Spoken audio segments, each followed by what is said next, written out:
You're listening to Fishing the DMV with your host, Thomas Ahrens. Fishing the DMV is brought to you by Jake's Bait and Tackle, located in Winchester, Virginia, and Tactical Fishing Company. If that doesn't get you jacked up, I don't know what will.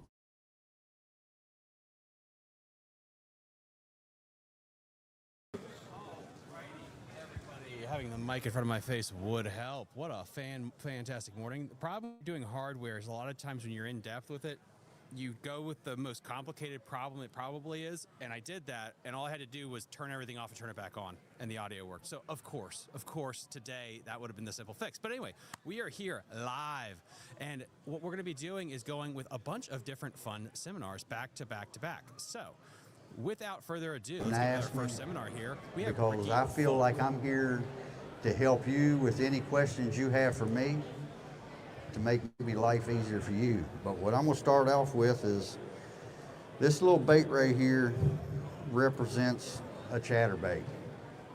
But what Tiger Crankbaits and us did was we put an arm on here and put an underspin on it. Now, we've been playing with this probably for about a year and a half, and we've pretty much got this thing down to a science. There's 22 strands in this bait. And what I like to do is everybody has their favorite trailer that they like to put on a chatterbait. Well, I prefer a Zoom Ultra Vibe. Now Tiger's got some over there that, you know, they just for this bait, but I prefer the Ultra Vibe because there's a lot of things you can do with an Ultra Vibe. Now, I don't know how you all rig your hooks and all that stuff, or your chatterbaits, but you can full body do it just like normal. But I'm gonna release a little secret today that a lot of people hasn't probably seen. But on the end of the hook of the chatterbait, think of it as a straight barb hook. Now I'm going to show you how to rig this chatterbait weedless. Rig it just like you do a straight shank hook, and only put a little bit of the head in. And what the head does, and they got a keeper on here, so I'm not going to take this off, but basically just put just like a straight shank hook, and when you get done, you can hook that thing just like a straight shank hook. You don't have to push it all the way around the hook, and what it does is it protects the hook. So if you're throwing this in a lot of cover, it's just like throwing a Texas rig worm into a tree. It's not going to hang up. And a lot of times when you're throwing in trees, your chatterbait likes to roll over and they hang up. This is going to prevent that. What it's going to do with these little kickers on here, it's going to keep this bait upright. It's not going to want to roll. Another little thing that Tiger Crankbait, and with this underspin, and you have this arm that when it comes through structure and it hits a limb, what's that little arm going to do? It's going to kick that bait up. It's going to jump it up. You know, it's going to jump it up, and it's not going to roll over. And you can get these over at Tiger Crankbait. They sell them for $15 a piece. They got multiple colors, but this one is my favorite. This is the one I helped design, and check them out over at Tiger. Now, I like to crank also, and Tiger, if y'all haven't know much about Tiger crankbaits, these are custom painted crankbaits. Now this crankbait right here specifically is called a blue crab. Now any of you people that fishes the James know that there's soft shell crabs in the James River. And if you ever see when the tide goes down, you see all them little bitty crabs running up on the banks. Well, this is what this represents. And this is Tiger Crankbaits 1.5. you know, if you don't have one of these and you fish the James River, you need to have one of these in your tackle box. And I will tell you this, if you purchase one of these and you go to the James and you don't catch fish and you see me, you hand me this back and I'll give you your $15 back, but I tell you, you will not be handing it back to me, because this thing, and it's a square bill, and if any of y'all know about square bills, you know, they don't get hung up a lot, so that's a technique that if you fish the James, that's a pretty hot crankbait for the James. But I will tell you this, getting back to this chatterbait, this is one of my favorite things to fish. I do a lot of stuff with this. I'll tell you that the other trailer I like to put on it, Zoom has what they call a shimmer shad. They just come out with it a couple years ago. They are, if you ever go fishing Lake Anna and if you've learned to skip under docks, I would suggest putting on that shimmer shad, because they skip a whole lot easier. And what that shimmer shad does is it actually takes away from the erratic movement of the chatterbait and keeps it more in a straight line, kind of like a flat-sided crankbait. And I have caught a lot of fish on this and a regular jackhammer with using the shimmer shad. But yeah, it's, you know, fishing is, you know, what all you want to make of it. You know, I've been doing this a long time. This past year was probably my better year. I came real close because I made nationals, and they took the top 3 out of 250 of the qualifiers in the Bass Nation, and they had to fish off, and the top 3 went to the Classic. So that was probably my closest adventure to getting close to the Classic. So I don't know if I'm going to continue doing a lot that I'm doing. Next year I'm going to be fishing the Cat Trail. But I do a lot with the high school kids. You know, I've been fishing a long time, so, you know, I'm getting older. So, you know, I'm helping another one of my sponsors, Jake Bait and Tackle, and, you know, they help the Frederick County Bass Club, and we have several boys that's made nationals, and we got one set of boys that are actually my boys, Caden Ryman and Thomas Newman. They've done made nationals. So, but yeah, it's, you know, it's just my way of giving back and showing that, you know, it's not always about you. It's sometimes you can take some kids and actually show them, you know, and because there's so much going on in fishing right now as far as the high school, and you got the college, and, you know, then you have all the circuits out there. So, but other than that, you know, that's pretty much all I got for this seminar, unless you all have any questions for me. But you can find me over at Tiger Crankbaits. If you got any questions on anything over there, I can help you with that.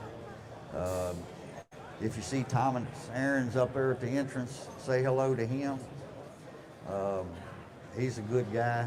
And if you've never watched Thomas's podcast, what I like about Thomas and the Fishing the DMV is they talk about what's going on here locally. I know when I won Ross Barnett in 22, you can go back in their history and watch, you know, their seminars and stuff and podcasts with people, and you'll be able to find me on there. It explains what I was doing at Ross Barnett, my techniques, and what I found was working for me. So, but, you know, if you don't, that's about all I have for y'all today. So I don't know if y'all have any questions for me or. What's the weight of your chatterbait and the size trailer you're matching? What size trailer is Well, this one right here, this is a half-ounce chatterbait. They do have them in 3/8, but the half-ounce, what I like about the half-ounce, this bait, it'll actually rise a little bit more than a jackhammer, just because of the blades and everything. So if you throw a half-ounce, it'll get a little bit lower than the 3/8, but it will rise on you. And what I do recommend, if you purchase one of these, the difference between this and a regular chatterbait is you have to wind this one slower. So, and I fish this on a 651. A lot of people like throwing a chatterbait on a 721. I prefer going lower, and reason being is when I start working my chatterbaits, all I want to do is I just want to feel the blade rattling that tip of your rod. And the longer you can keep a bait in strike zone, the better off you are. So that's another little thing. A lot of people throw it on a higher speed reel. I prefer throwing it on a slower speed reel. That way you'll get more depth and you have more feel, and you stay, I think, in my opinion, I stay in more contact with my chatterbait with a slower speed reel. So that's a good question. I didn't think about that, but. What size is that Ultra Vibe? Well, the Ultra Vibes, they're just, they're pretty standard sizes. I mean, you can get the big ones with the bigger flaps. And, I prefer the standard Ultra Vibe. Yeah, but so you can get them at Zoom. Yeah. So, but yeah, that's all I got for y'all today. So, thank y'all, and yep, we'll see y'all later. Yep. I'll go picking out a couple of things. Yep. What's this color called? I don't even, yeah, just ask for Ricky Special. I'll get you over there at the booth. All right. Do you use that river, lake, anywhere? Yeah, you can use them. You can use chatterbait in the river. You can use it, on lakes. Is that your favorite color for? Oh, I designed this one. All right. Yeah, this is the one. I was listening to that podcast. I listened to that as well, but I hear him talking about using pink in the river and how much a smallmouth. Yeah. like that. Well, I have another color also that I throw that's got pink in it, and it's black blue with pink. Mm-hmm. If you've never thrown a black blue pink jig, you need to try it. I'll try it out. I'll come over there to your. Yeah. When you get over there. Huh? It's down, not this aisle, the next aisle, up on the right. Thank y'all. Uh-huh.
chat.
Testing 1, 2.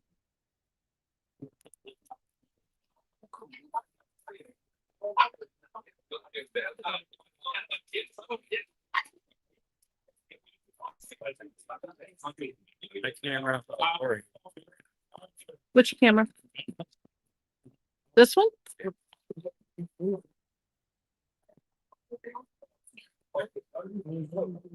So what exactly is this one? It's the yeah. What's up? Shall we? Let me take that.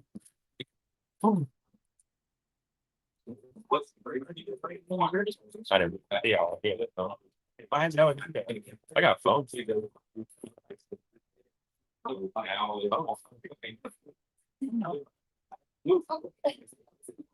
Yeah, it's gonna be grainy, I guess. You just need bad eyesight and it looks perfectly fine. Y'all gonna ruin your cell phone. What? Why are they laughing? That's funny.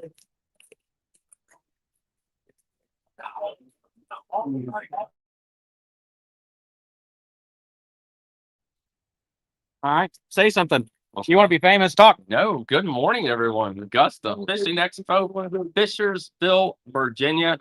2 days. Day one, the place is packed.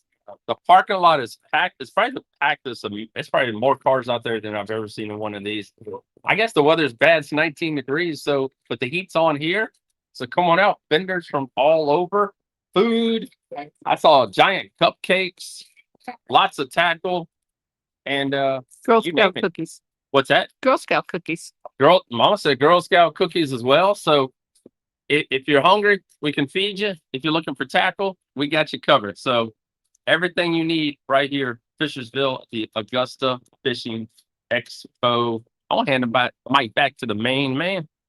There you have it, guys. We have Brian from the Basscast. Now it's a little grainy right now. We're trying out a brand new gimbal. He's very thrilled about it. So let's just start doing the old walk around here. So camera goes first. We are here walking around, taking a look at everything right now. Yeah. Let's see. Oh, he's all right. Let's see it first. Yeah.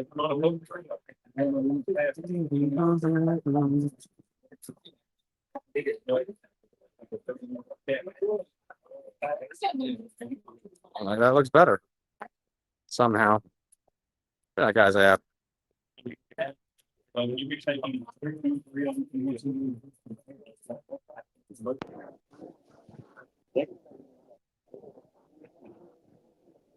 right, perfect. Oh, you're yeah. All right, everyone. Please let me know how the audio sounds right now. We are live here from the Augusta County as we're doing our quick little walkthrough, just taking a look at everything right now. You can have this mic too, so I can talk back and forth to you. I will give you a look. Please let me know how the audio is. You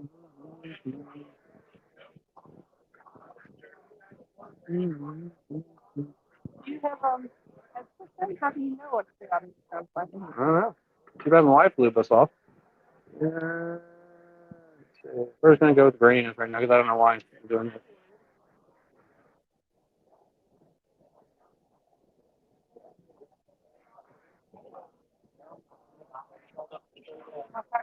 Nope, just going to do a quick little walkthrough right now just to check everything, make sure the mics are working.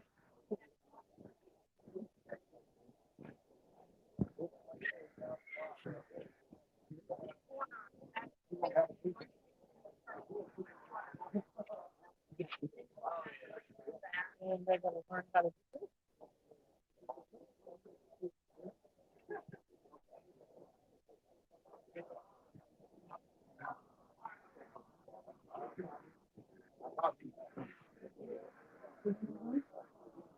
That's looking really good right now. Look at all these baits here. So right now what we're doing, guys, just a quick little walkthrough, just a little POV, just so everyone can take a look and see what's on there. Please let me know down below in the comment section below, what are you looking forward to seeing the most right now?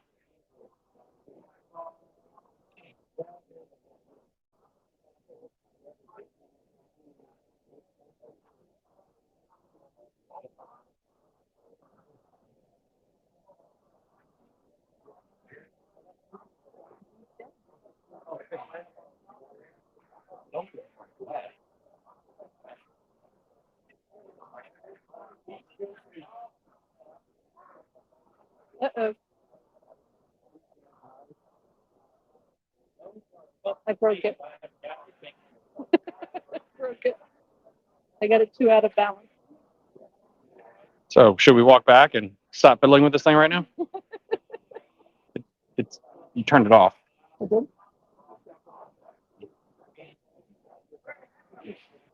Yep, it's dead. All right, cool. So let's walk back and hold this like that. Great job. I did. It warned me. Now, what happens when you get a 98-year-old fiddling with technology?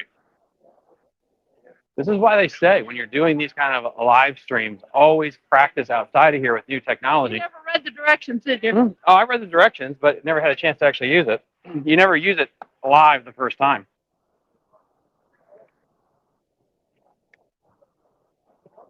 High quality stuff here. High quality stuff. It warned me.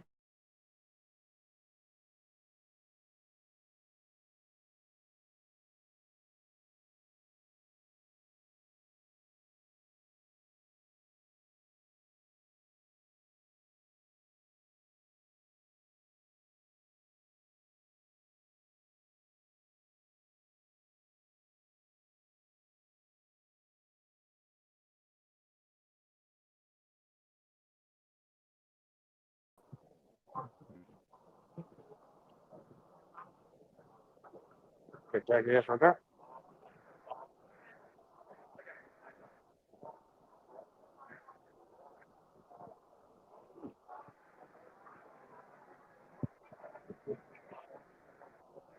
Okay, we're back.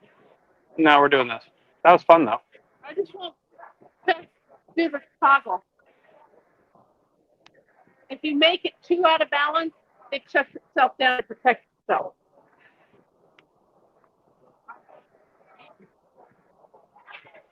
Wait a minute, I'm powering it down.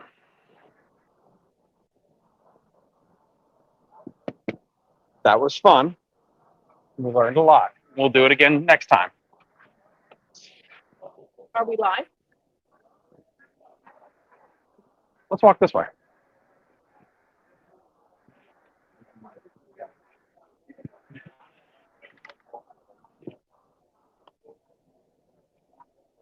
All right. What are you looking forward to seeing the most? Put the mic up to your face.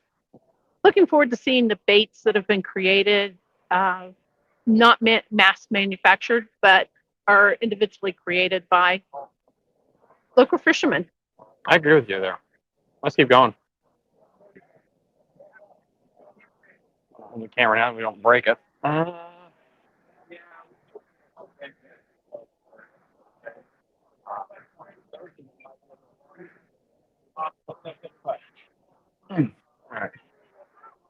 All right, now we got the man, the myth, the legend. This guy owns almost every crankbait in the world.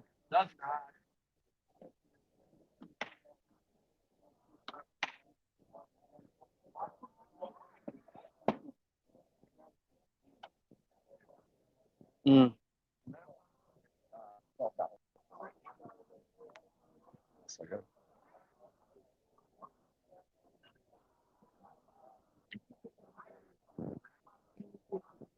No, the fly is fine. I was trying to get the picture cleaned up.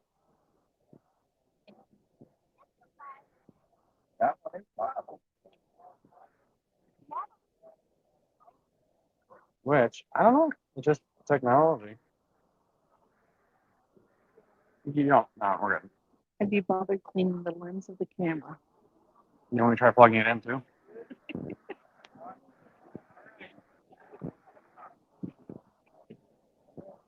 No, screw it. Anyway, this is going to be bad.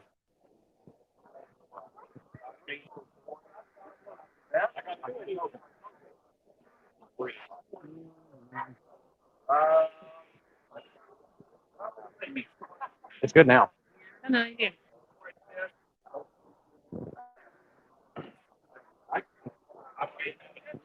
He's talking to this one now.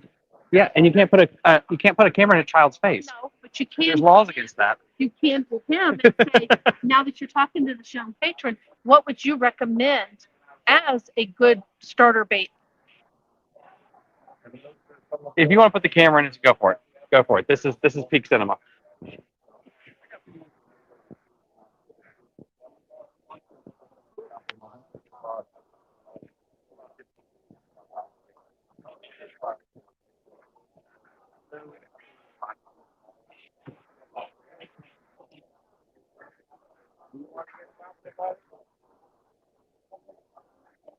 If you have any bad quality, it is on your end. It's not on our end. Everyone else is saying that the quality has been good so So I far. saw you talking to one of our younger.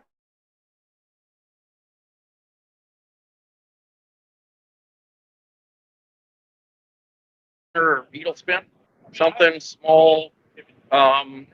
I got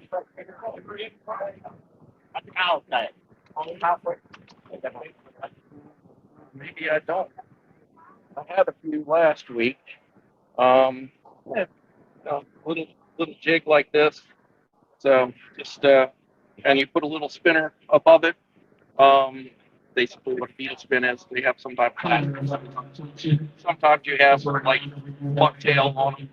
So you have little crappy jigs, that type of thing. Yeah. That's what I start with. Roadrunner looks like it's got a little nose to it and a little leg that spins underneath it. Yeah. And throw it out and you reel it in. And they come in multiple sizes. I throw a bigger one. That's the ship. But for little kids, something like that. That way they can cast it out, reel it in, keep them busy. Yeah. Versus just sitting there waiting for the bobber to go under. They get a little bored with that. But if they're actually casting and, and then they can go out and practice, give them the rod and reel. Say go out in the backyard and, practice your casting. And that way they can, or in the wintertime, if you got a basement, they can sit there and put a can in the corner and have them, practice with that. Perfect. Keep them busy. Thank you. So, Perfect. All right, we're gonna walk on back here. Live up here.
Get everybody's attention.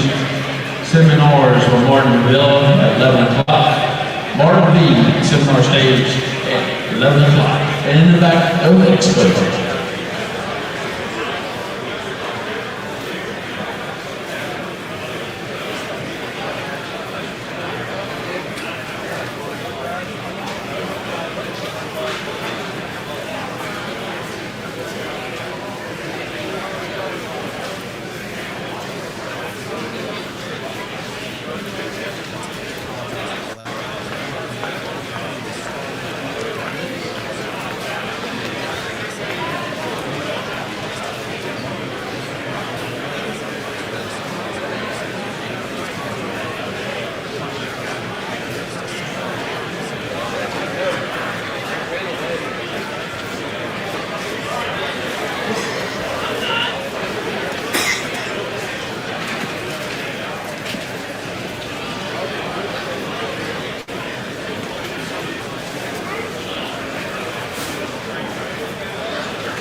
Gimba, we were doing a walk around and I did something and Gimba it always stays balanced. It got crazy, so it was flipping people around.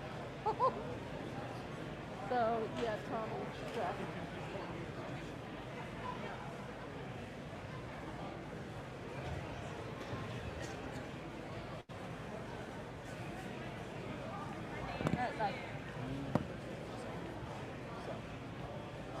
I'll take care of that.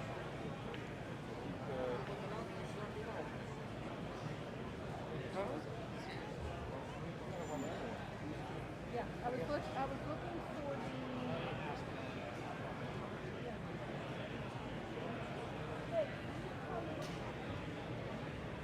Hi. Okay. Just ask Dylan what we can run before. That's the next thing.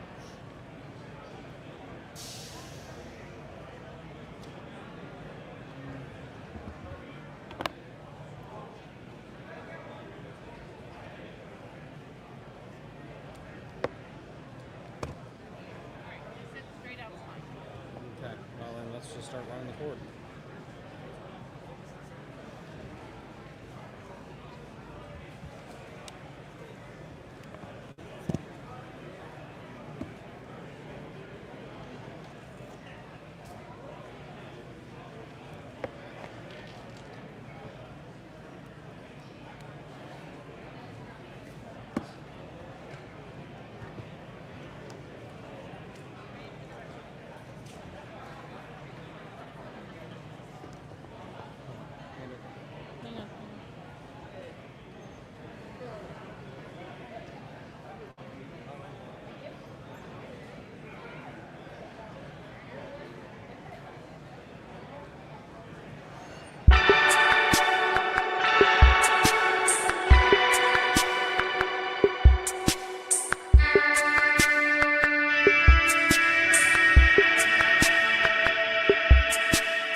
coaching seminar starts at 11 o'clock in Martin B. Come on back.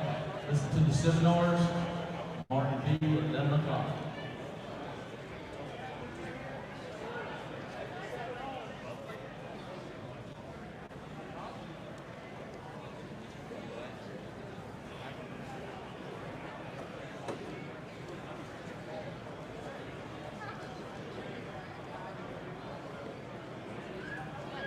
On the printer.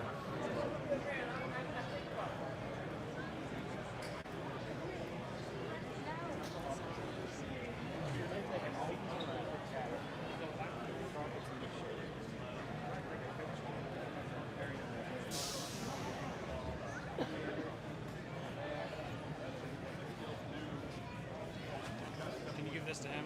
Sure. I'll get you hooked up. We're all good to go. All right, brother. Thank you. Does Ricky take the headset with him?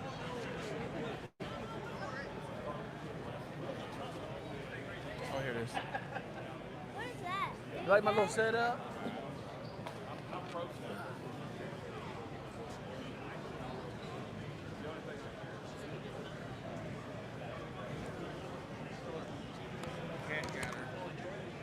I'm gonna say 99.5 on dude. That's all she was doing. But he was asleep. Say hey, Gigi.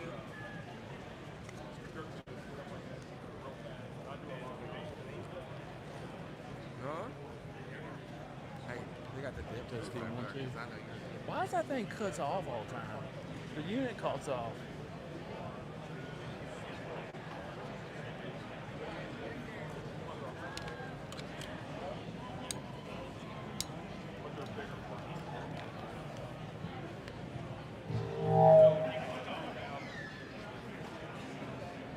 Testing 1 2 test. I know.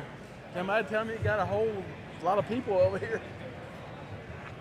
Go ask if he's ready. I know. I just told him, was he ready? Oh, he's talked to my members. He's back there talking to a couple of your guys. I know. Yeah. I was gonna say, Mr. Cash and Robert. Yeah, they just come around. Matter of fact, Robert just bought a bottle of skeeter beaver off of us, sticking his tackle box. And that's Mr. Cash. Mr. Cash beside him, yeah. Mr. Cash is the oldest one in my club. He's 85. That's the one that Randy said could fish like that. Oh yeah, he outfishes all of us. that's what Randy did. Yep. You know, them guys quit the club, been with me 18 years, and I haven't heard nothing from him. I seen him every day. I mean, it's like when he got nothing to say, nothing about his wife. But I'm saying when he got with her, he like changed totally. Yeah, I didn't know him before, but yeah, I know her. And Randy Hyden fishes with him. We used to fish together, and we was tight. And I know he left the club because of Randy left the club. I think Randy considered the lead too, but I don't think Randy Hyden is happy. But I haven't seen him. I mean, Randy Fairbank's been with me longer than anybody, 18 years. Hyden been with me for 15 years. And they just, well, you know, you wanted to fish something else, that's fine, but stay in contact with somebody. Yeah. Yeah. Seminar starts at 11 o'clock. Come on back. We got a couple of vacancies still open. Come on back. 11 o'clock. I know. That's better. That's better? Yeah, people can understand you now. Yep. Tom.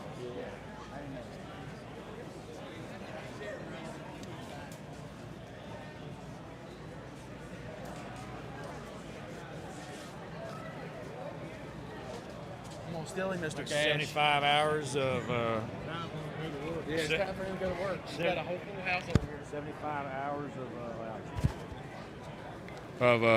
or 17 hours straight of interstate. This built for it. Huh? No, but I don't mind that drive because the only thing about Eufaula is they drop you off in Tornado Alley in tornado season. I saw 3 last time I was down there. Yeah, 1 touchdown. It was in between me and the boat ramp. Oh, that's right. Yeah, one touchdown. It was between me and the boat ramp. I'd never had that experience. Is this how it's supposed to go, like this? Does this look right? All right.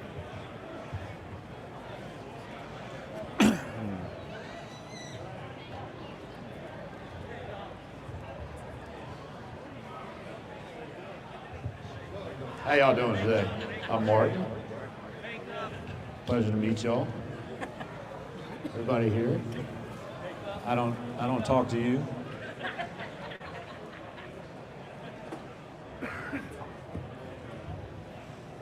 Too many Masons around here. Might need to go back up. Go look. Yeah, right there is fine. Am I supposed to stand here? You can, or you don't have to. Now I'm towering down over you. Hi guys, I'm Martin Villa, professional bass angler. I live about 15 minutes from here in Crozet, Virginia. It's kind of cool to see this. It's a room full of like-minded people. We all got that disgusting habit called fishing. And today, last night the missus wanted to know what I was going to talk about. And I wasn't really sure, but there's one thing we all love is big bass. And it's funny, us bass fishermen, we measure our bass by weight, as where the fly fishing world, they all measure by inches. And so I remember staring at the TV years ago and watching them fish up at the St. Lawrence River, and they're catching these 6-pound smallmouth. And so, of course, I'm an addict, and here in Virginia, a 6-pound smallmouth is an absolute monster. My fishing partner, he's over there by the boat right now selling the rods. He come up with me, and we caught a 5-pounder that was 18¼ inches long. And yes, it's a 5-pound smallmouth, but I felt like I was robbed, or we were robbed, because a 5-pound smallmouth in Virginia is going to be like this. And so the whole point of this discussion here today is us bass fishermen, we measure by weight. And if you want to catch the biggest bass of the year, it's got to start from right now till May. And then after that, those 9-pounders go back to 7 pounds.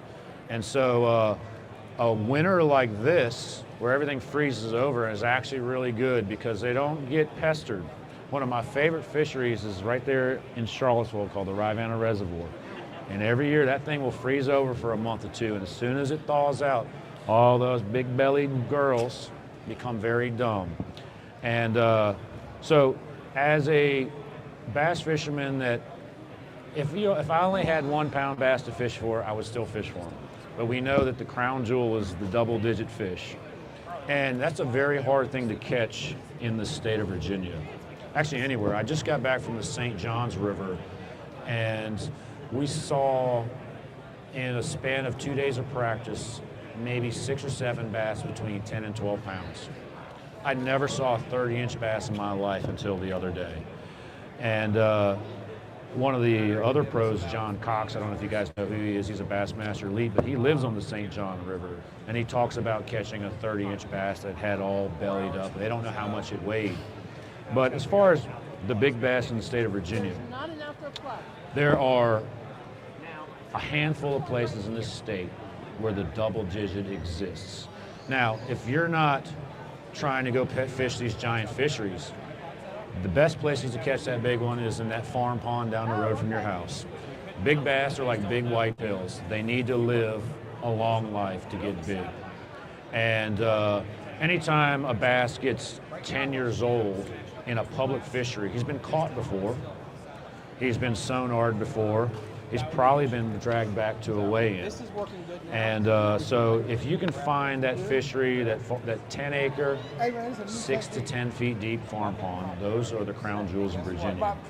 And the other thing too is, if the odds of running into a 10-year-old bass in a farm pond that hasn't seen a lure is usually greater. Usually when you go to a new fishery or new farm pond, you go around at one time with a spinnerbait.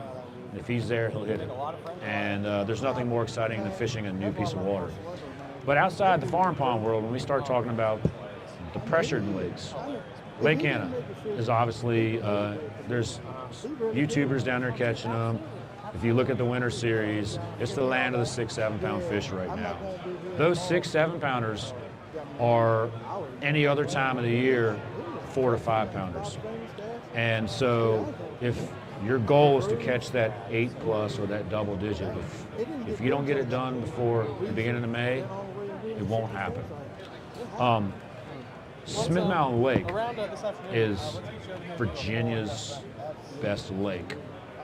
And if you've paid attention to anything on the internet the past couple of years, they're catching 11s and even some 12s out there. The tiger bass stocking has done a phenomenal thing. And the thing about Smith is it's so vast. It's only like 22,000 acres, but I think there's nearly 500 miles of shoreline. So the fish, they have standing timber. So the fish have a place to go hide, essentially. And that's how they get big. Down in Florida, we just fished a tournament at Okeechobee, and we finished second. We just fell short. Hi, guys. We fell short, but an Okeechobee 10-pounder is only 8 years old. As when you go further north, a 5-pound bass up in New York is like 15 years old. So to catch a real giant, you need to be in an area or a fishery that has a good food source that allows a growth rate. So at Lake Anna, the tiger bass that they're putting in, they put them in about this yay big. 3 years, they're 5 pounds. And so you have a remarkable growth rate. That's the same thing with Smith Mountain Lake. They actually probably grow a little faster at Anna because it's a power plant lake. But if you're not a tournament angler and your goal is to catch giants, there's one lake in this state that has it, and that's Briary Creek. Briary Creek Reservoir is the land of the giants. And I travel to Tennessee, South Carolina, Georgia, and everybody talks about 10-pounders. And, you know, like O.H. Ivy is a famous fishery in Texas. And they've got Florida strain stock in there, but still, they've maxed out about 16 pounds there. Briary Creek's lake record 16-1. And they still catch 12, 13 pounders out of it. If you've never been there, be prepared to hit your trolling motor on trees. It's just full of standing timber. But they've kind of followed what Texas is doing. Everywhere you go in Texas, there's Texas strain or Florida strain, standing timber. And what is shown is if you just care about your fishery, if your state cares about your fishery, that you can grow them. And so if I was to pick one lake in the state of Virginia to fish for just big fish, hands down it'd be Briary Creek. Now, there's a tidal fishery that we have here. It's called the Chickahominy. And if you're a bass fisherman through and through, there's no greater place to fish. You got lily pads, you got hydrilla, you got boat docks, cypress trees, more cypress trees, and more cypress trees. And every year there's 12-pounders caught in that thing. If it was not to, if we were just to close it up and not fish it for 2 or 3 years, there'd probably be some 14s come out of there. I know the Game Commission shocks teen fish out of Chickahominy Lake. And that section of the Chickahominy, I would say the last 5 or 6 miles below the dam, there's more 10-pound fish in that one stretch than pretty much anywhere else in the state of Virginia. Now they're fished for, and they're tidal bass, so they don't always want to cooperate, but when they do, I've seen years down there in the past where there'd be 7 or 8 fish weighed in over 8 pounds in the tournaments there, and 6 of them would come from that one little stretch. Now, as far as catching those fish, there's obviously everybody here that loves bass fishing knows about forward shooting sonar. And it's not just all of a sudden there's a group of young generation kids that are enlightened in big bass. If you just look on Facebook or Instagram, there's some young kid holding up a 30-pound sack no matter what. It's the sonar.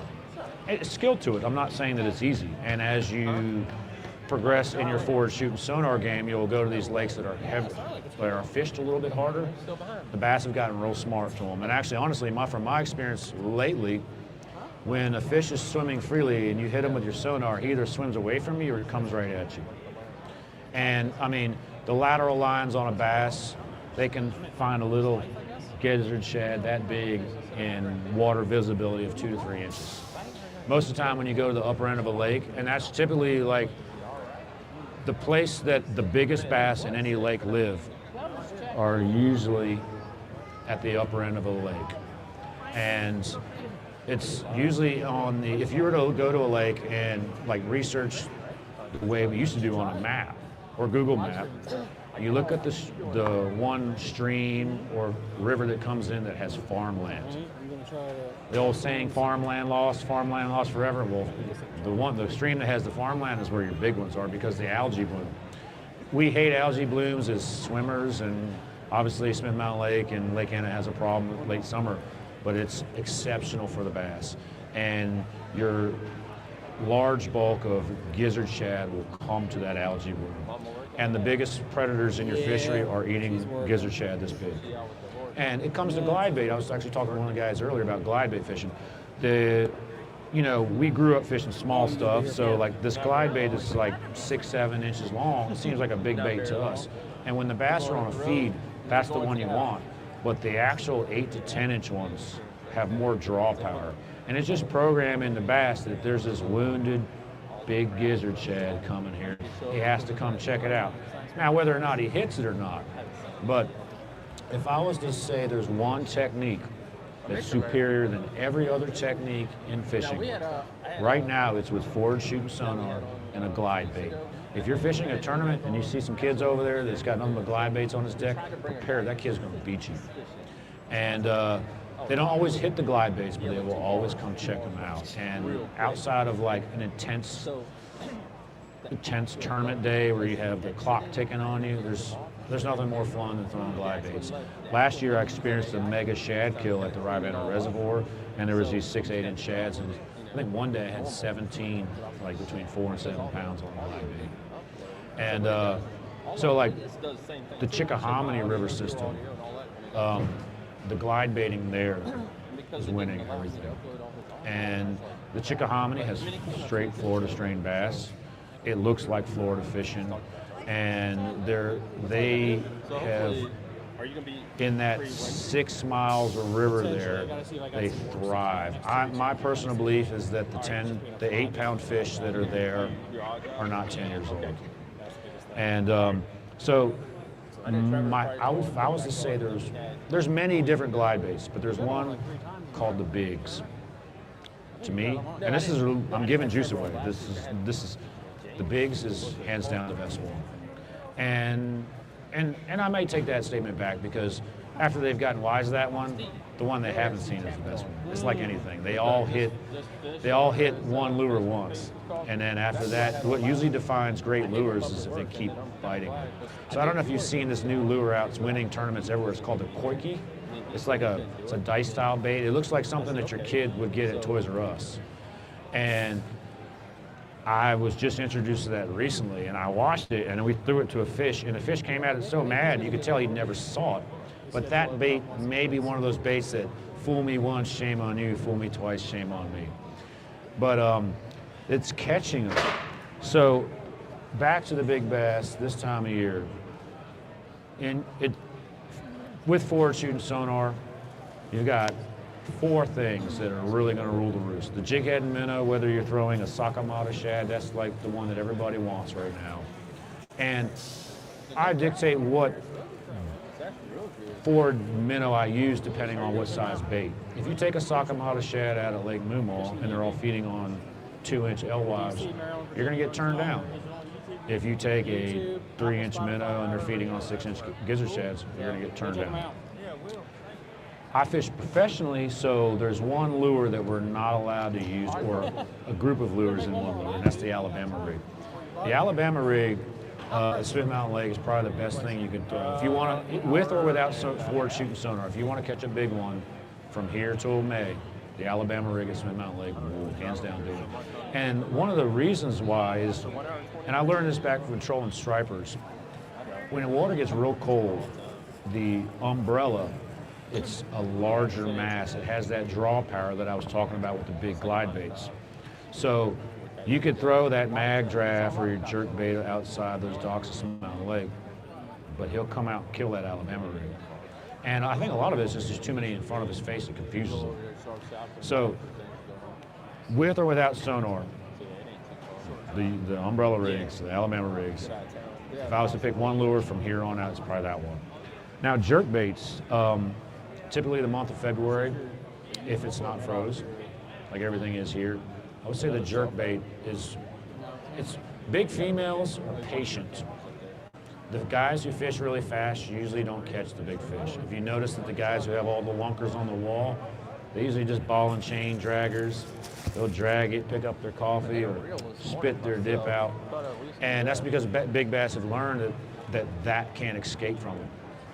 And so that's where the jerk bait really has the draw power. And a lot of times, depending on the type of fish you're at, in the spring, a lot of the bigger females will actually stay on structure all winter, and in that same structure, they might like a brush pile or a fish structure or a rock pile. But they will still lust for that kind of structure just closer to the spawning grounds.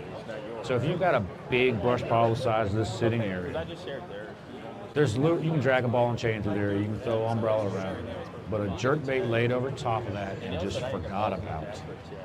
And now with sonar, it proves it even more. I've personally dropped jerk baits down on there, and the water's cold, you can see your structure, there's no movement in it, and as it sits there for 30 seconds, you'll start seeing something move.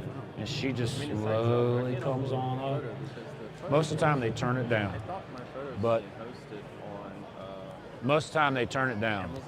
but if right before, one of the tricks that I've learned is as she comes up, and this is, you're only gonna know this if you have the sonar, as she comes up, a jerkbait, we're taught to just jerk, jerk, jerk. That's how it always was. The more I've gotten in tune with it and the more I've watched the sonar, the best retrieve you can ever use on a jerkbait is just throw it out there slowly, wind it, stop it 3 or 4 times by the boat. That's the best retrieve. Sometimes the double jerk will charge at it. Other times it spooks them.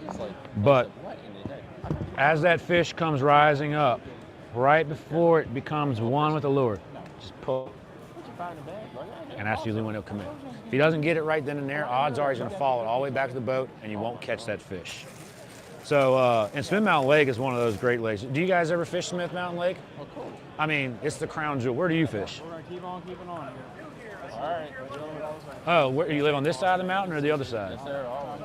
Montebello. Give my best. So you don't have any big Mill Creek Reservoir. There's some big ones there. Yeah.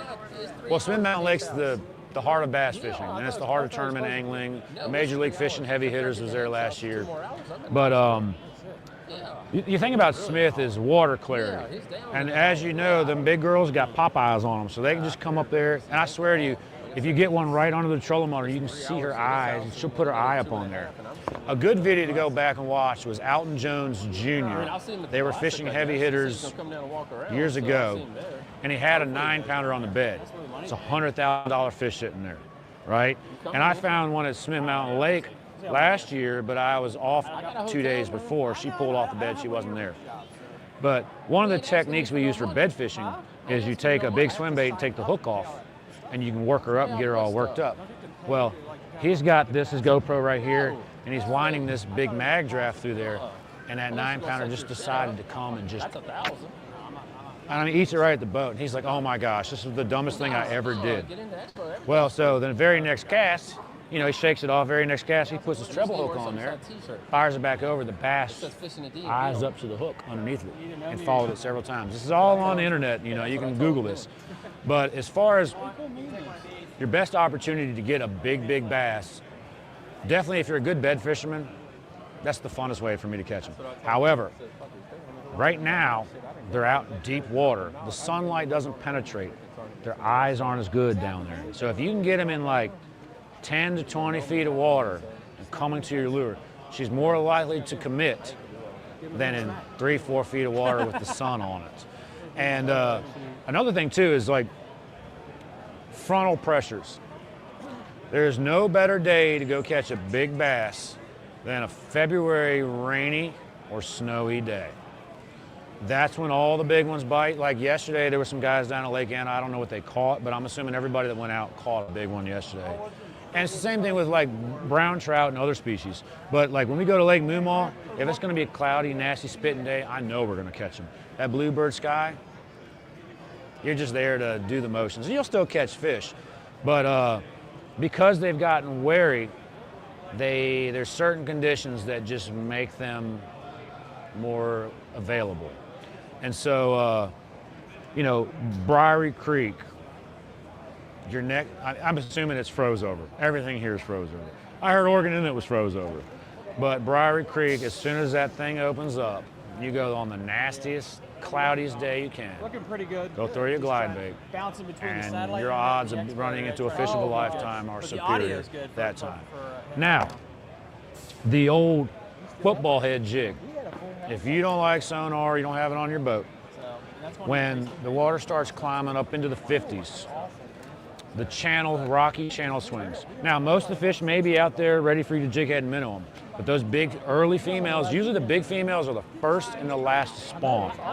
And so like, a lot of times when we're not even thinking about spawn, those alpha class fish are already on the move. They'll move up when the water's in the upper 40s. And one of the beliefs behind it is that they need to warm their eggs up. So if you have a pair of fish swimming, so Lake Hartwell a couple years ago, we were chasing spotted bass around with our sonar, and there'd be a pair. The higher one was the big girl. She'll swim right where the sun penetrates and where the sun will hit on her belly. The other thing too is like a floating pontoon or a floating dock. You want to talk about a great way, if you got like Bugs Island or somewhere, if you got floating docks, those black floaters, there's air inside of it, and once the sun hits it, the bass, the big female, should go stick up in between one of the cracks. And usually those fish, as the day progresses, they get really mad. It's like an alligator.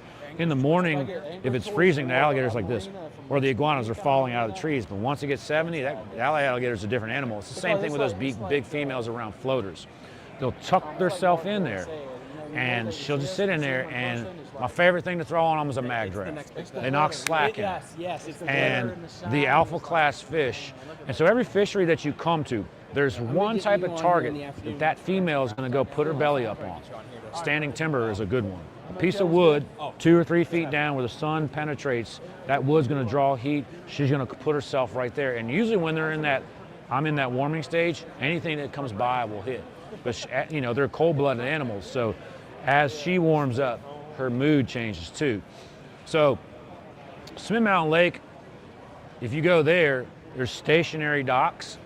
It's funny, in Mint Springs Park, they had to drain the lake down to build 2 docks.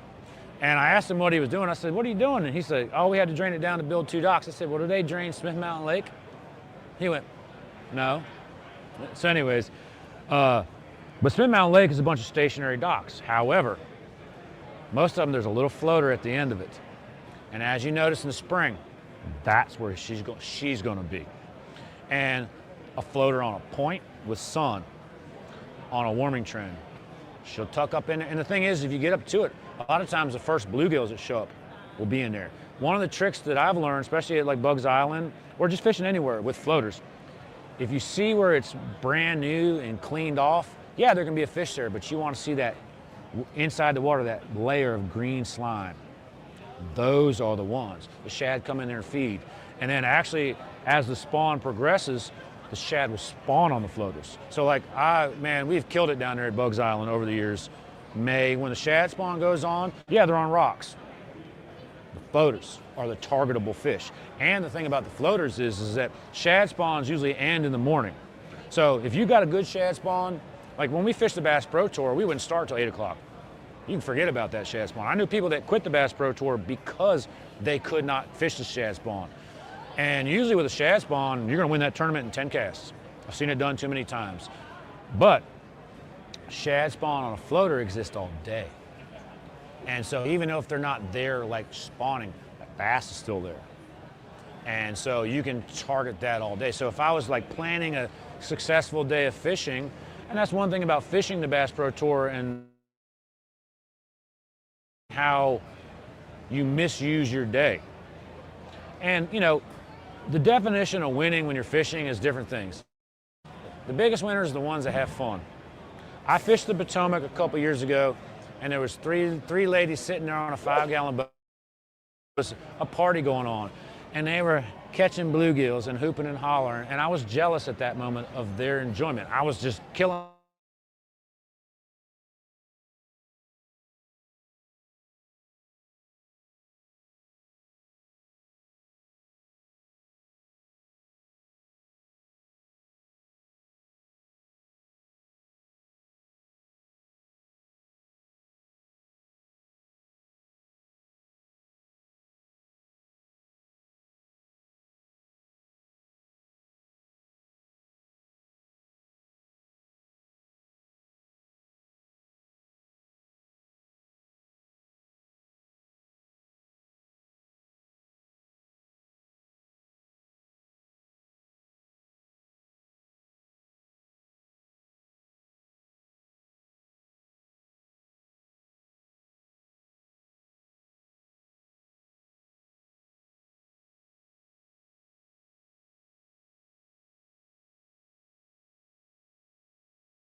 Don't worry, we're going to be changing the internet again. So it looks like the Expo internet finally died. So we're going to be flipping that out for you guys here real quick. Please hold.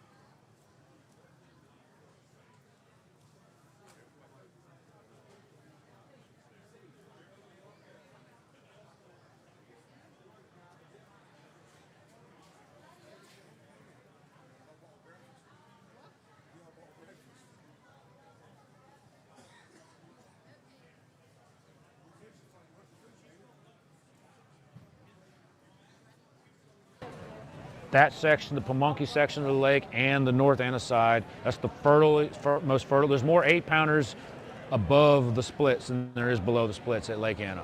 And the reason why it's so good right now is the lake's froze over all up there, so all those fish have migrated down to that one little section. And they're just waiting for the ice to thaw out, and they're gonna go right back. But the brim spawn in the upper ends of that lake are where the 6, 7, 8, 9-pounders go to. My biggest bass I ever caught out at Lake Anna was in this deep of water on a set of brim beds. And one of my buddies a couple years ago, he caught 3 8-pounders. He caught an 8-pounder 3 tournaments in a row off one set of brim beds.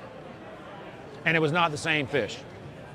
And so, you know, we all love bass fishing, but there's the art of the female that's the $1 million question. And you see it in Major League Fishing, you know, they're catching 2-pounders and everything, but you can lose the art of the female because she's a different animal. Usually whoever catches the most is not catching the bigs. And so the brim spawn at Smith Mountain Lake, now that one right there, you can find a true 10-pounder on. And a lot of times you want 3 things to happen. You want adjacent to deep water, a brim bed that's actually like on the side or under a boat dock. because the visibility is so clear. Like, I remember years ago we were sight fishing a bedding bass at Smith Mountain Lake, and we power poled down, and my buddy said, look, there was a bass flaring up because the power pole went down into another bed. So he was flaring, she was flaring up on the, and I was like, oh my gosh. And before I could make a cast, he picked the power pole up and spooked the fish off it. But if you find a brim bed under a boat dock with about that much water, next to deep water, guarantee you that biggest fish in that entire creek is sitting right there. And, you know, usually when you pull up and see them, that's not the time to catch them. Let her sit, give her 30 minutes, give her an hour, or the next day, come back and get her. She's not going anywhere. She will sit there. And the time to target that, the brim are like the bass, new moon, full moon. You'll see a set of brim beds, it's empty. Pin that spot. Get a moon phase. They're usually there for about 5 or 6 days. Get a moon phase, they'll show up, the bass know. So full moon, new moon, the bass are like, I'm going for that brim. You have your herring chasers, your shad chasers. The big girls, they're lazy. That bluegill spawn. So, you know, as far as catching 3 to 5 pounders, you can do that anywhere on any lure. But the guys who truly catch the 8+ pound fish, they know things that the average fisherman don't. And so, like you take like little things with that, and you apply it to your different fisheries. Like I've never fished a brim spawn at Briary. But I guarantee you, you find it, there's 12, 13 pounders on there. The next state record will get broke out of that lake. They claim the Chickahominy Lake's got them in there that size. I've heard talks of Albemarle Lake years ago, them shocking a 15, 16, 17 pounder. I tried for years to catch that fish. I don't know if it existed or not. But the true art of the giant female is different than just bass fishing. And so, and I applaud people that are trophy hunters. There's a guy that we see up at Sugar Hollow Reservoir. I don't know if you guys trout fish. Sugar Hollow Reservoir, I've had some of the best days I've ever had bass fishing in my entire life. There's a guy that goes there and throws guide baits. He claims he's caught him up to 14 pounds out of that. It's a trout stocked lake you can't put a boat on. That's where she would grow. I've caught him up to 10 out of there. And the biggest one I caught was on a set of brim beds. And actually, I didn't know the brim beds were there. We were waiting, and there's a bunch of trees in the upper end. It's only like a 60-acre lake. There's a bunch of trees up in the upper end, and pretty much, if you could get a worm out to that tree, you're going to get a 5+ pounder. I really appreciate it. And anyway, so I'm walking, and it was like this. And then all of a sudden, I'm climbing back up. And I was like, there's all these holes. And I could look down, and there was a bunch of pumpkin seed bluegills or something there. And I recognized what I was standing on. So we went back, left it there. My next cast of that brim bed, I caught that big one. We actually caught 3 off that brim bed over 8 pounds. And so, you know, little things like that goes a long ways. So from here on out, cut your sonar on. I use Active Target. I used to use Garmin. I'm sponsored by Lowrance. I'm not just saying this because I'm sponsored by Lowrance. I have tuned my eyes into the Lowrance. Now when I go back to the Garmin, I prefer my Lowrance. And I would compare it to, like, you got a hillbilly language and you got another language. Once you understand that lingo, that's what you understand. As far as fishing for open water pelagic bass, the Lowrance is superior in my mind. And knowing how to set it up is everything. But right now, as soon as your lake thaws out, right now from here till May, hands down, sonar season. There'll be more 8 to 12 pound fish caught in the state of Virginia in the next 2 months than there will be the whole entire rest of the year. SML, that's where you go. That's the one big hole. I got a picture, fella he sent me 2 days ago. He caught an 8.5 and a 4 on an Alabama rig, same cast. And so, as far as like the Chickahominy system now, they don't seem to bite as well in the winter. You would think, like most of our fisheries, the winter fishing is the best. You're not going to catch 30-pound bags of Lake Anna except for this time of year. It's different on the Chickahominy. And I think a lot of it's because it's Florida-strained bass. They do not take the cold weather very well. But as soon as that water starts spiking up in the upper 40s, there's two things you want to look for. Grass, the lipless crankbait bite. If you were to just go and blindly throw a lipless crankbait in the last 3 miles, you're hunting for double digits. But the next full moon, when the water gets around 50, or new moon, the yellow perch will spawn. And the biggest fish in the entire year will get caught chasing that yellow perch spawn. Yellow perch are not, they're fin fish, they're spiny fish, but they spawn recklessly. They're like in a little brothel almost, and so a lot of times you find a cluster of cypress trees on a Chickahominy. And one of the best ways you can go do is take a little inline spinner and go fish for the perch. Once you find the perch, put that rod down, pick you up a black and blue jig, flip there. And we found there was a set of cypress trees across from Diaskin Creek. On the point, if you're coming out of the creek to the left, there's an island of them. And he's here, we were here. We came up there and threw black and blue jigs in there and chartreuse spinnerbait's another one too. And kept boom, boom, boom, boom, boom, boom. And I finally got one of them. It was a big old yellow perch spewing white stuff all over me. We ended up catching 20 bass between 3 and 6 pounds off that one little clump of cypress trees. And one of the best anglers ever on the James River, his name is Kelly Pratt. And he's had some health issues. He made the Bassmaster Classic twice from that river. And he knows that like the back of his hand. And he would agree with me that the biggest class of fish, your best shot at catching a 12-pounder in that fishery is during the yellow perch spawn. Now, there's glide baits around here, a yellow perch glide bait. If you were just to pick it up,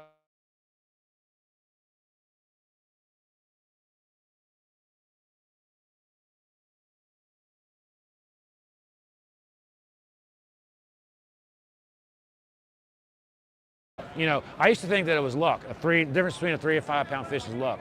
And there's truth. But the difference between that 3 and 8 pounder, there's a lot more thought into it. And as I got older and learned how to catch these big fish, and don't knock the old ball and chain. Old ball and chain.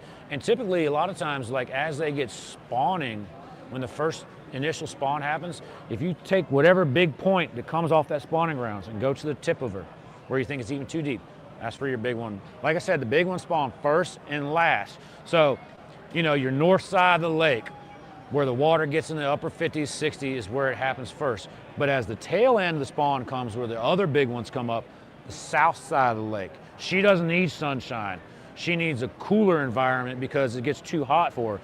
So the bluff walls, boat dock, somewhere where she can hide and only get partial sun. A lot of times she just needs morning sun to make it happen. Those ones are usually, because they've been putting their weight on for another month longer than the other ones. So a lot of times, and then the big ones don't like getting up super shallow. She can just swim in off that channel, drop her eggs, and go right back out to live her life and survive. So, I hope all that, as far as catching big bass, those little techniques are the difference. You want to catch 8+ pounders? What I said is what you got to do. Now, there's a bunch of other fisheries around here. The crown jewels in the state of Virginia are the trolling motor reservoirs. And, if you can put your bass boat or your john boat in there, where you don't have high levels of comp tournament angling, we're not dragging them all back. Those are where your big ones are. And I mean, if you have the tiger bass included in that equation, that's where it is. Loose lips sink ships. So when you go catch your big ones, don't tell everybody where you're catching them. I've got several honey holes that I don't talk about, and I know better. I'm from the older generation. Everybody was like, hey, look what I'm catching on this. Like, here, we learned the hard way, so we didn't spill beans. But if you got something sneaky, hit me up on Facebook and tell me. But I wouldn't tell everybody about it. So, but anyways, anybody have any questions? Thank you, sir. The Lord's blessed me, so anytime I get to go out, I'm a construction worker, so anytime we get to go do some fishing, I'm like a kid in a candy shop, and I know how blessed I am. So, yeah, like I said, anybody subscribe to me YouTube, we're going to put all of our dual threat fishing tournament videos on there. So, and I've got a few guided trips coming up too. I also hit me up on Facebook. I don't tell people where we guide. My favorite holes, we talk about it afterwards. But anyways, if catching 12-inch bass is what makes you happy, then be happy. But I know as we progressed, the bigger they get. Like there was one guy here, I asked his son, I said, what's the biggest? He said, I caught one almost 5. And I said, well, hopefully your next one's gonna be 6, 7, 8. Don't go all the way to the 9-pounder because then the 5-pounders aren't as, and it's like going and killing your first buck and having it be a Boone and Crockett. You might as well put your bow away and your gun away or move to Ohio. The James too. So the chick is the lifeline of the fishery. There's more big bass in the Chickahominy than it is the whole entire James River. However, the James has those equal class fish. The spring, the pits. From Dutch Gap, if you put in at Richmond, all those little ponds, the biggest ones live in the ponds that you can't fish. But as the water heats up or before they go in, you can usually catch them right at the mouth. And so the James itself is still got that alpha class fish, still got 10, 11 pounders in there. They just seem to yearn for that upper Chickahominy because of the quality of water from the lake. The lake has aquatic vegetation, everything. They don't spray that thing. So the water that's coming out of it is the most fertile water. They know, they come right to it. But, all the creeks, the Appomattox got some real big fish in there. They're hard to target as where the chick is. Like I either go to the Appomattox and I catch 14 pounds in my best 5, or I'll catch 14 pounds and then a giant. My favorite stretch of the whole entire system would be above the Appomattox to Richmond. Those jetties that stick out, some absolute monsters get on there. And, they're hard cover fish as opposed to the chick where like he could be in everywhere. And so a lot of the river section where you're talking about is it's simpler. It's either a jetty, a laydown, a point. You don't have to decipher through all of it. And I will actually say that the average size fish is bigger in the James than it is in the Chickahominy. The Chickahominy is the nursery, but the big girls live in there too. So, Herring Creek, great place to catch them. Chip Oaks, great place to catch them. If you like flipping cypress trees, April, beginning of May, before they drop, when they're pulling up spawn, and when they spawn, you can catch a true donkey in Chip Oaks creeks. You can catch a true donkey just flipping any cypress tree in the James River system. That thing is a different fishery than everything else we got. And we're blessed to have that thing. The Chickahominy is the heart of Virginia's bass fishing, that whole system. But if you're gonna, as far as a public fishery, to catch an 8-pounder or better, because there's farm ponds where you can go catch 10-pounders. Catching a public 10-pounder or 8-pounder is a whole nother animal. The 2 best fisheries, James, Chickahominy system, Smith Mountain Lake. Other than that, Anna's good. There's some huge ones at Lake Moomaw. There's some absolute tanks over there. And Lake Moomaw is probably my favorite lake to fish. But to catch a double-digit bass, they're in there.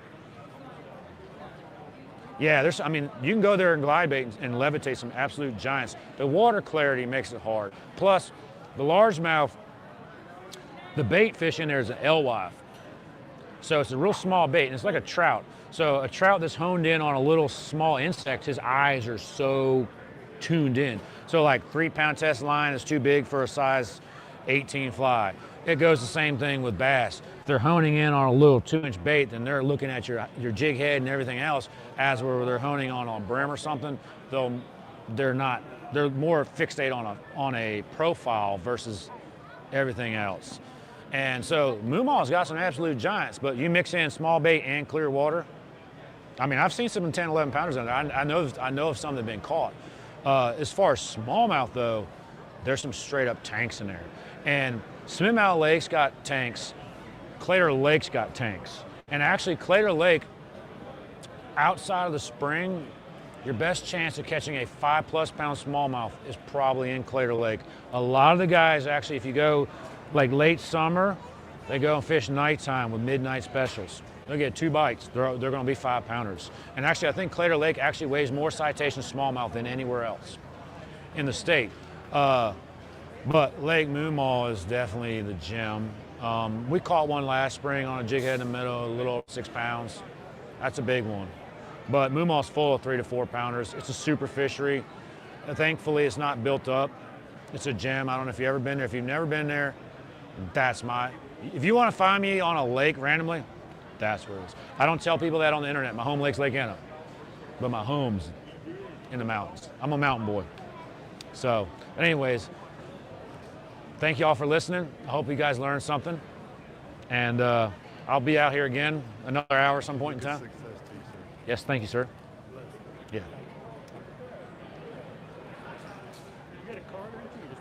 Facebook, Instagram, whatever. Just hit me up. Oh, gosh. I wouldn't go around telling anybody that. That's why I didn't say anything. You need to get a little makeup before you get up on the stage, too. I know. I know. Hey, how do the fish do on the hot side of Lake Evan? Do they They're get small. large? Yeah, they do, but they're not as big. The cold side is by far the best. Is it the temperature just... I think it is. I think it has something to do with it. Yeah, And the volume of fish is greater in the hot side. There's so many. You can go catch 100 of them. big dinks in there. Yeah. They catch some big ones in there, but the cold side's superior. Yeah, Terry's run was our favorite. Yeah, the cold side's way superior. Like I said, I caught bass. I pulled a lizard out the water in mud. The water was so thick, it looked like mud. You guys want to? I mean, I know you guys always fish here, but I'll cut you a good deal. You want to go do some shiner fishing? See, what I do is I tell everybody. Oh, there you go. That's good one right there. Look at that big tank right there. How big was that? 600. Oh! Hey, look at this spring. I got that one. Same day. Good God. This is moving. I don't talk about it. I always knew they were fishing when they were coming. That's like cool. Yeah, we pay them. What's that about? We were like a shad. Big brace. Look. This right here. But I got it. Yeah. Usually like on my.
You're listening to Fishing the DMV with your host, Thomas Ahrens. Fishing the DMV is brought to you by Jake's Bait and Tackle, located in Winchester, Virginia, and Tactical Fishing Company. If that doesn't get you jacked up, I don't know what will.